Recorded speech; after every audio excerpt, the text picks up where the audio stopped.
treat the fire drill as if was real. My great-uncle passed away at 97 and I heard this great story of malicious compliance at his memorial service today. He worked for over 50 years at the same confectionery factory and for most of that time he was a boiler room attendant. This was just after WW2 and at the time most of the machines and processes were powered by steam, even the heating.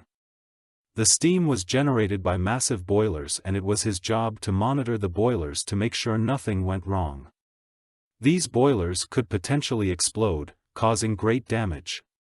By law the boiler had to be attended at all times and there were shifts that watched them around the clock, even when the factory was closed. They took so long to heat up that it was easier and cheaper to leave them running at night. After about 10 years of no incidents the company hired a leading hand who would also act as the safety officer.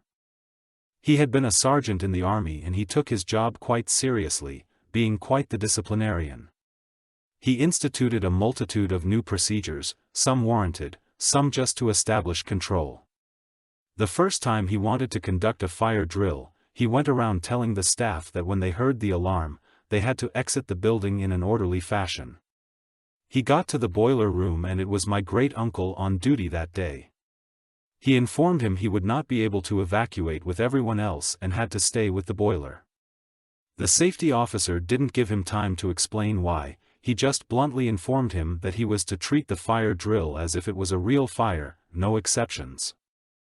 When the fire bell finally rang, my uncle did exactly what he was told to do.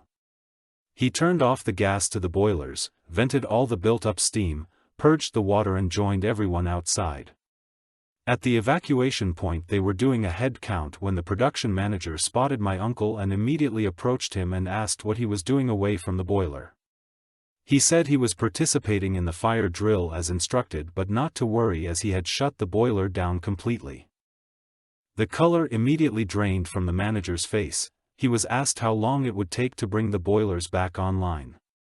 Apparently, it would take hours alone just to fill the boilers with water and heat them up.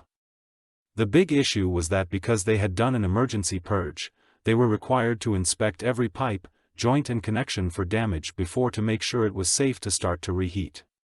The other boiler men were called in and they got paid double time to work through the night to get the boiler ready for the next day. Production staff all got sent home but still got paid for the day as it wasn't their fault the factory couldn't run. It cost them a day's production as well. Safety officer did keep his job but for the next 40 years the boiler staff were all exempt from fire drills,